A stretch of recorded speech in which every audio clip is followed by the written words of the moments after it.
आपका दिमाग कमाल का है। ये एक ऐसा ऑर्गन है जो हर पल कुछ नया सीखता और समझता है।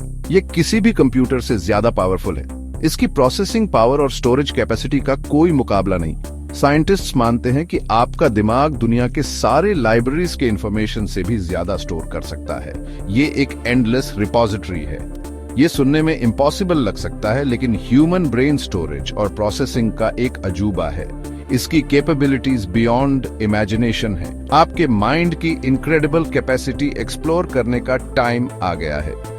ये एक जर्नी है जो आपको खुद को बेहतर समझने में मदद करेगी। सोचो, आपने कितनी चीजें एक्सपीरियंस की हैं। हर एक्सपीरियंस आपके दिमाग में एक नई मेमोरी बनाता है। हर साइट, साउंड, स्मेल आपके दिमाग में स्टोर है। ये सेंसरी इनपुट्स आपके ब्रेन को कंटिन्यूअसली एनरिच करते हैं। इमेजिन करो, ये सब डेटा कंप्यूटर में स्टोर करना हो तो ये एक बहुत ही चैलेंजिंग टास्क होगा। उसके लिए तो बहुत ज्यादा स्टोरेज स्पेस चाहिए होगा, लेकिन आपका ब्रेन इस काम को एफर्टलेसली हैंडल करता है। ये मल्टीटास्किंग में भी माहिर है। ऐसा इसलिए क्योंकि आपका दिमाग कंप्यूटर के हार्ड ड्राइव जैसा नहीं है। ये एक लिविंग, ब्रीदिंग ऑर्गन है। ये इंफॉर्मेशन को फिक्स तरीके से स्टोर नहीं करता। ये हर पल बदलता और अडेप्ट करता है। आपका दिमाग एक डायनामिक और हमेशा चेंजिंग ऑर्गन है। ये हर नए एक्सपीरियंस के साथ इवॉल्व करता है। ये कॉन्स्टेंटली अडेप्ट, रीऑर्गेनाइज करता है और नए कनेक्शंस बनाता रहता है। इसकी अडेप्टेबिलिटी ही इसकी स्ट्रेंथ है। इसलिए इसकी फ्लेक्सिबिलिटी और स्टोरेज कैपेसिटी इतनी ज्यादा होती है। ये एक ऐसा मार्वल है जो हर पल हमें अमेज करता है। अपने दिमाग को एक विशाल यूनिवर्स समझो। इसमें न्यूरॉन्स नाम के बिलियंस ऑफ टाइनी सेल्स होते हैं। हर न्यूरॉन को इस यूनिवर्स का एक स्टार समझो। ये न्यूरॉन्स आपके थॉट्स, मेमोरीज और एक्सपीरियंसेस के बिल्डिंग ब्लॉक्स हैं। हर न्यूरॉन दूसरे न्यूरॉन्स के साथ हजारों कनेक्शंस बना सकता है।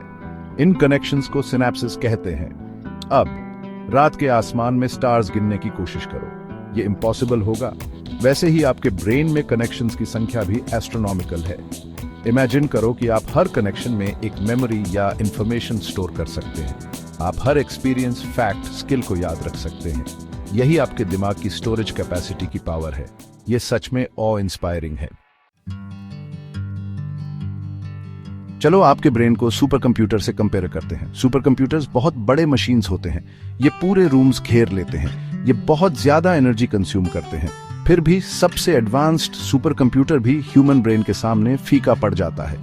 एक सुपर कंप्यूटर नंबर्स को क्विकली प्रोसेस करने में आगे हो सकता है, लेकिन वो उन टास्क्स में स्ट्रगल करता है जो ह्यूमंस के लिए नेचुरल हैं, जैसे कि चेहरे पहचानना, लैंग्वेज समझना और नए स्किल्स सीखना। ऐसा इसलिए है क्योंकि ब्रेन कंप्यूटर से फंडामेंटली डिफरेंट तरीके से काम करता है। कंप्यूटर्स फिक्स्ड आर्किटेक्चर पर डिपेंड करते हैं। वो प्रीडिटरमिन्ड रूल्स और इंस्ट्रक्शंस फॉलो करते हैं। दूसरी तरफ ब्रेन कॉन्स्टेंटली अडेप्ट करता है और खुद को रीवायर करता है। ये एक्सपीरियंसेस से सीखता है।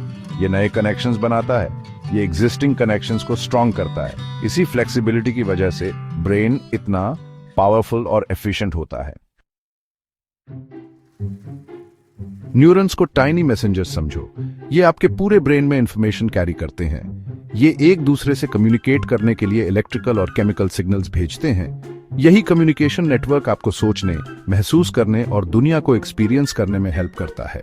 हर न्यूरॉन का एक सेल बॉडी होता है। ये कंट्रोल सेंटर है। इसमें न्यूरॉन का डीएनए और अदर एसेंशियल कंपोनेंट्स होते हैं। सेल बॉडी से डेंड्राइट्स निकलते हैं।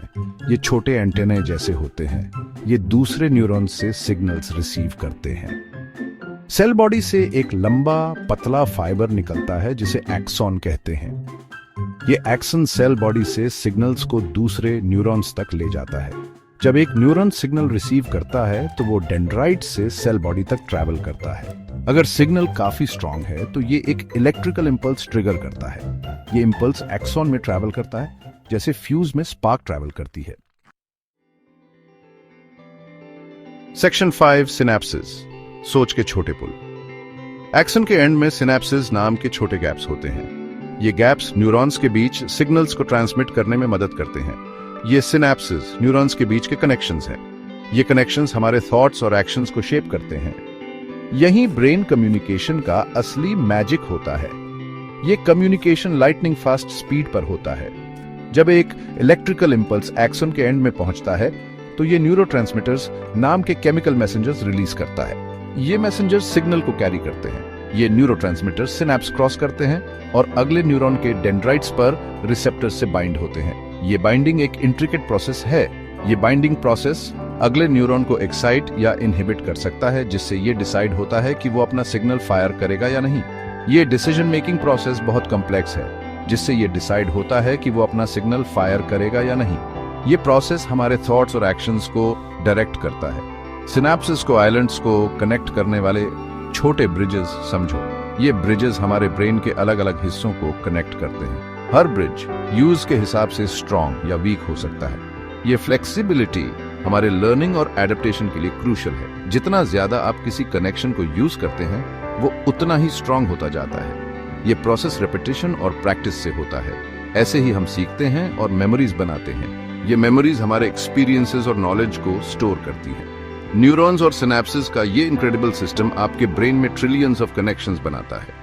ये कनेक्शंस एक इंट्रिकेट वेब की तरह हैं। ये एक वास्ट और इंट्रिकेट नेटवर्क है जो आपको इंफॉर्मेशन प्रोसेस करने, नई चीजें सीखने और मेमोरीज रिकॉल करने में हेल्प करता है। किसी भी कंप्यूटर से कहीं बेहतर तरीके से ये नेटवर्क हमें यूनिक बनाता है। किसी भी कंप्यूटर से कहीं बेहतर तरीके से हमारा ब्रेन एक एक्स्ट्रॉर्डिनरी ऑर्गन है जो हमें सोचने, समझने और अडेप्ट करने की क्षमता देता है। सेक्शन 6, एक डायनेमिक डेटा डांस। कंप्यूटर के हार्ड ड्राइव के अनलाइक, जहां डेटा फिक्स्ड लोकेशन में स्टोर होता है, हार्ड ड्राइव में डेटा एक स्पेसिफिक सेक्टर में लिखा जाता है और वहीं से रीड किया जाता है। आपके ब्रेन में इंफॉर्मेशन डायनामिकली स्टोर होती है। ये एक कॉन्स्टेंटली चेंजिंग और इवॉल्विंग प्रोसेस है। इसका मतलब है कि मेमोरीज और नॉलेज किसी एक जगह पर नहीं होते, ये पूरे ब्रेन में फैल जाते हैं। ये न्यूरॉन्स और सिनेप्सिस के नेटवर्क में स्प्रेड होते हैं।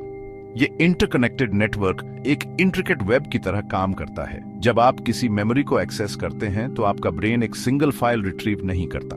ये एक कॉम्प्लेक्स प्रोसेस है। ये न्यूरल एक्टिविटी के वेरियस पैटर्न से मेमोरी को रिकंस्ट्रक्ट करता है। ये पैटर्न्स एक दूसरे से जुड़ते हैं और मेमोरी को फॉर्म करते हैं। मेमोरी एक स्टैटिक इमेज की तरह स्टोर नहीं होती, बल्कि ये एक डायनामिक प्रोसेस है। बल्कि कनेक्शंस के डायनामिक पैटर्न की तरह होती है जो कॉन्स्टेंटली अपडेट और रिफाइन होते रहते हैं। ये अपडेट्स और रिफाइनमेंट्स ब्रेन की अडेप्टेबिलिटी को बढ़ाते हैं। ब्रेन स्टोरेज के इस डायनामिक नेचर के अपने एडवांटेजेस हैं। ये ब्रेन को अधिक फ्लेक्सिबल और अडेप्टेबल बनाता है। ये ब्रेन को इनक्रेडिबली एफिशिएंट बनाता है।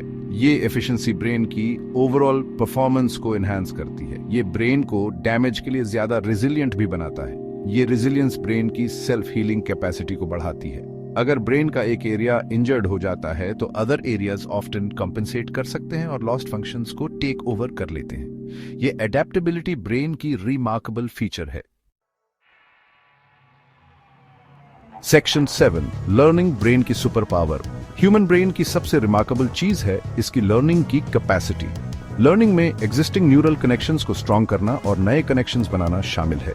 हर बार जब आप कुछ नया सीखते हैं तो आप लिटरली अपने ब्रेन के फिजिकल स्ट्रक्चर को चेंज कर रहे होते हैं। लर्निंग का ये प्रोसेस कंटिन्यूअस है और पूरी जिंदगी चलता रहता है। जन्म के मोमेंट से हमारे ब्रेन्स पर सेंसरी इंफॉर्मेशन की बौछार होती है। हमारे ब्रेन्स कॉन्स्टेंटली अडेप्ट करते हैं और खुद को रिवायर करते हैं ताकि हमारे आसपास की दुनिया को समझ सकें। यही इनक्रेडिबल प्लास्टिसिटी हमें नई लैंग्वेजेस सीखने, नए स्किल्स मास्टर करने और नए एनवायरनमेंट्स में अडेप्ट करने में हेल्प करता है। ये ह्यूमन ब्रेन की इनक्रेडिबल पावर और फ्लेक्सिबिलिटी का सबूत है। सेक्शन 8, मेमोरीज, समय के माध्यम से एक यात्रा। मेमोरीज हमें ह्यूमन बनाने का एक इसेंशियल पार्ट है। ये हमारी आइडेंटिटीज, रिलेशनशिप्स और दुनिया की समझ को शेप करती है। हमारे ब्रेन्स लाइफ टाइम की मेमोरीज स्टोर कर सकते हैं, छोटी से लेकर बड़ी तक। जब हम किसी मेमोरी को रिकॉल करते हैं तो हम एसेंशियली उन्हीं न्यूरल सर्किट्स को रिएक्टिवेट करते हैं जो मेमोरी बनते समय एक्टिव थे। ये रिएक्टिवेशन कई क्यूज से ट्रिगर हो सकती है, जैसे कि एक फेमिलियर सेंट, एक गाना या एक स्पेसिफिक लोकेशन। लेकिन मेमोरीज हमेशा रिलायबल नहीं होती। ये हमारे इमोशंस, बिलीफ्स और बाद के एक्सपीरियंसेस से इन्फ्लुएंस हो सकती है। हर बार जब हम किसी मेमोरी को रिकॉल करते हैं तो हम उसे रीशेप कर सकते हैं, नए डिटेल्स ऐड कर सकते हैं या पुराने डिटेल्स को रीइंटरप्रेट कर सकते हैं। सेक्शन 9, अंदर छुपी हुई पोटेंशियल। ह्यूमन ब्रेन एक एक्स्ट्रॉर्डिनरी ऑर्गन है। यह हमारे बनाए किसी भी कंप्यूटर से ज्यादा कॉम्प्लेक्स और केपेबल है। इसकी vast amounts of information store करने, नई चीजें सीखने और मेमोरीज रिकॉल करने की एबिलिटी इसकी इनक्रेडिबल पावर का सबूत है। फिर भी साइंटिस्ट मानते हैं कि हम अभी ह्यूमन ब्रेन की फुल पोटेंशियल को समझना शुरू ही कर रहे हैं। अभी भी बहुत कुछ है जो हम नहीं जानते कि ये कैसे काम करता है। जैसे जैसे हम ब्रेन के मिस्ट्रीज एक्सप्लोर करते रहेंगे, हम और भी इनक्रेडिबल कैपेबिलिटीज अनलॉक कर पाएंगे। तो अगली बार जब आप किसी सुपर कंप्यूटर की पावर देखकर हैरान हो, तो ये याद रखना, आपके स्कल के अंदर कुछ और भी ज्यादा रिमार्केबल है। Human brain ultimate super computer है जो लर्निंग, मेमोरी और क्रिएटिविटी के ऐसे फीट्स कर सकता है जिन्हें हम अभी एक्सप्लोर करना शुरू ही कर रहे हैं।